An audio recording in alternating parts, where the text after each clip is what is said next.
I'm up, and I'm up at the right time. No screwing up this go-round.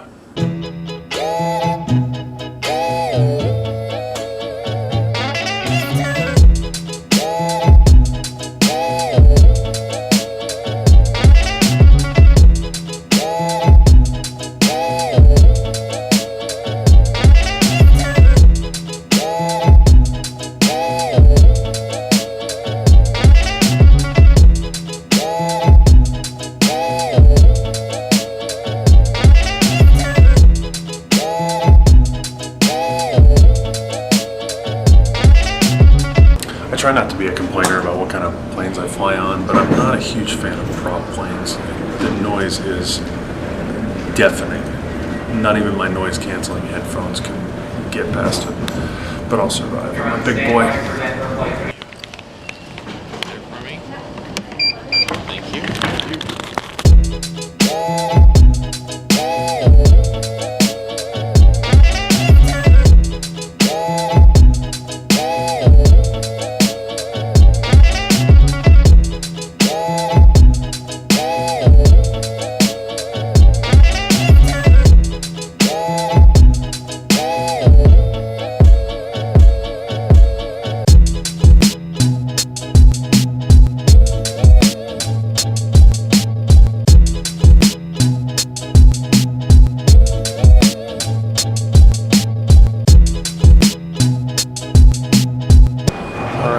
Made it to Denver.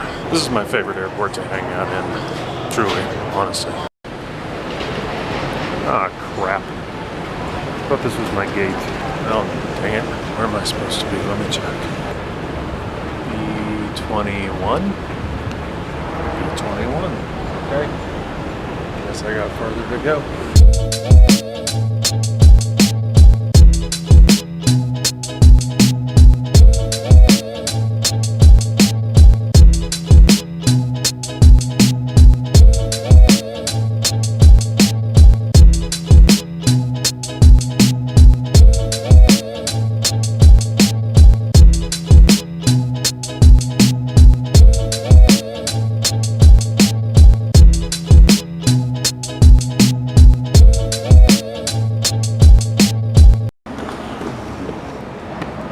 Hi, how are you? Doing well. Got a reservation for Whitsitt. What's the last name? Whitsitt. Oh. There Is it under another last name? you go.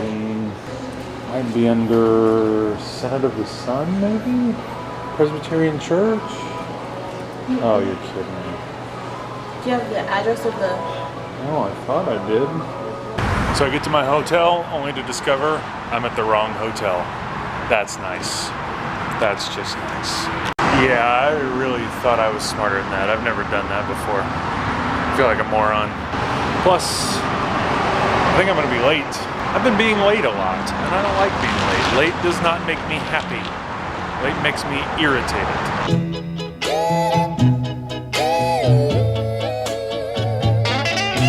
I made it.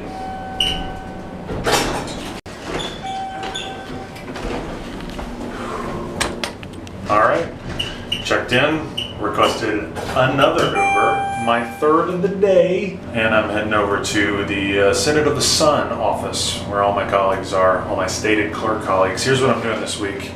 I'm having my minutes read. I'm not just the executive, I'm the clerk, which means I'm responsible for minutes. It's a fun job.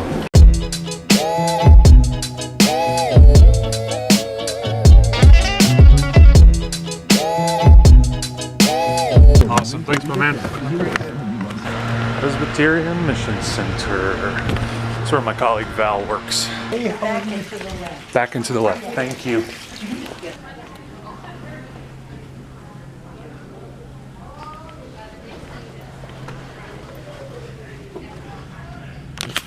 That's us. Hey, hey, it's Terry.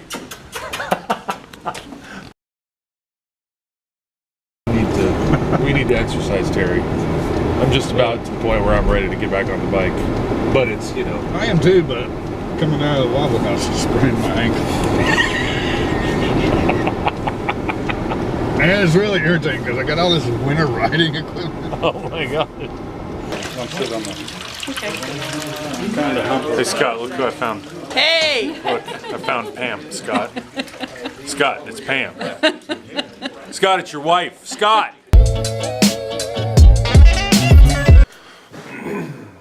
So, Chris Rock, Ollie G, what the hell?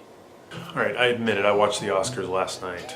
Geraldine reminded me that at one point, when all the nominees came out, and the nominees were all white, and the hashtag #OscarsSoWhite started trending, that I had said I was not going to watch the Oscars, but I did. And frankly, I'm really glad that I did, because in a lot of ways, it was phenomenal. I mean, Chris Rock's opening monologue, I didn't get to see it all because I went to the store and was shopping and didn't get back in time, and I haven't found it online because I was, as you know, on planes all day and then in meetings all day. But what I did get to see of the monologue, it was pretty incredible. In my circles, we like to say the man was preaching, and that's exactly what he was doing. The man was preaching. I mean, his monologue wasn't perfect by any means, but it was really well done. It was really well crafted. And as somebody on Twitter said, he didn't just name the white elephant, pun intended. He didn't just name the white elephant in the room, he beat it with a stick. And that's exactly what he did. And it didn't stop with the monologue. I mean, that's the thing that I really loved about Chris Rock's performance last night, is that after the monologue, when he very clearly named, called out, abused the white privilege in the room, he then just kept going, and a lot of people got really irritated with it, and I thought, yes, this is exactly right. He's doing what he needs to do. People no longer find this funny. They can no longer laugh at themselves. It got to that place where, like, your friend looks at you and say, okay, I got it, but you know that they don't got it, and so you keep going because you want to hammer the point home. That's what Chris Rock did. But then he screwed it up. I don't know what his intentions were, but he did a bit where they were talking about the auditors or the accountants or the whatever, the people who tabulate the Oscars votes. And normally you bring out these three accountant looking people in their suits and they got their briefcase and the whole 9 yards. Instead, he brought out 3 young Asian kids, and he made a joke about the Asian community that was really horrible. It was really horrible. Later on, Sacha Baron Cohen came out in his character Ollie G, and I've always found Ollie G to be just hysterical. I think Sacha Baron Cohen is one of the great comedic geniuses of our time, but he also made a joke about the Asian community. Listen, there have been a lot of articles written in the last 24 hours about these 2 incidents, so I'm not going to try to explain them to you. You saw them, or I'll link them down in the doobly-doo. You know what I'm talking about. But I want to say a couple things about this. These are some things that have been percolating in my brain today. Chris Rock and Ollie G made a fatal mistake in thinking that the problem of racism is a binary issue, that it's in this case, a black and a white thing. It's not. A really smart professor of theology, Grace Ji-Soon Kim, I believe I'm saying her name correctly, she makes the point that white supremacy and white privilege makes its bank by making sure that people of color, that communities of color are at odds with one another. This is the way that white supremacy wins. It's a classic tactic. When you're trying to beat a coalition of people, if you can get them to divide themselves, remember, I mean, it's that classic phrase, right? United we stand, divided we fall. White supremacy wins when you can get particularly communities of color and people of color to be at odds with one another, because if they are at odds with one another, if they are making fun of one another, for instance, Chris Rock, Ollie G, if they are fighting with one another, then you can't fight the man. You can't fight the man. You can't tackle white privilege. So that is huge, and that's something that we have to be vigilant about and we have to be aware of. We all have to see and respect and appreciate the goodness of each of us, and not think that we can, you know,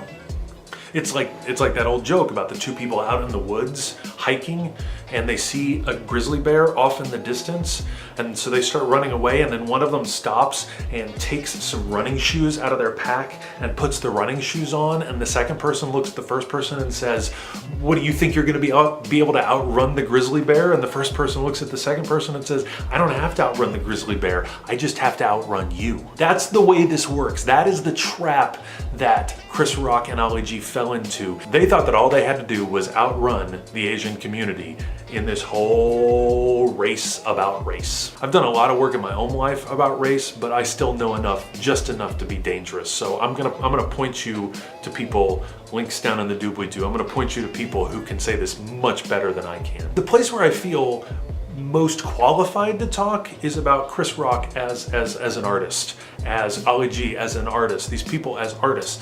Here's the thing, I think that comedians are the most important people we have in the world right now.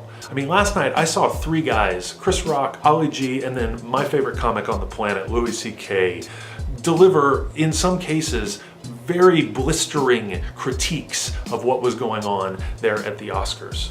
As a way of trying to explain what's going on in my head as I think about these things, I want to take a second and talk about jesters. In a lot of literature throughout the world, you see this figure that is allowed to be in the presence of the king, and this person is the jester or the fool, and this is the one person in the court who gets to say to the king things that no one else can say. But there's a rule. The jester or the fool has to at least be funny. They can say the hard thing, they can point out crap that everybody sees but everybody's afraid to say. The jester gets to say that to the king, but the jester has to be really good. If the jester fails to make the king laugh, or if the jester wildly misses the mark, the jester is in trouble. I mean, the king could say, "Off with your head." Here's where Chris Rock and Ali G particularly completely missed the mark in their role as jester last night. They forgot that the jester has one audience, and that is the king. The person in power, the person in authority, the person who needs to hear the hard thing. They turned their sights away from the whiteness in the room. And for most of the evening, Chris Rock was laser focused on speaking this truth, funny truth, speaking this truth to the whiteness in the room. But then he and Ali G followed suit. He took his eye off the whiteness in the room and he turned his gaze on somebody else. And that's where, as an artist, as a comedian, as the court jester, that's where he failed. Guys like Chris Rock play a powerful role in our world today. They get to say things that nobody else can. So it's not just that he failed as a person who is a member of a particular community of color. Again, smart people talking about this, links down in the doobly-doo. He failed on a second level. He failed at his job. His job was to keep the laser focus on the whiteness in the room. Anyway, I was really glad that I watched the Oscars last night because, as my friend Denise said, you've met Denise, the Oscars contributed to what has been the blackest Black History Month ever. I mean, that was some serious stuff going on. I'm really glad that I watched it. Anyway, sorry for all the jumbled thoughts, but it was too fascinating and too important for me to not at least share some of the things that were in my brain. So thanks for listening. Gotta go to dinner now. See ya.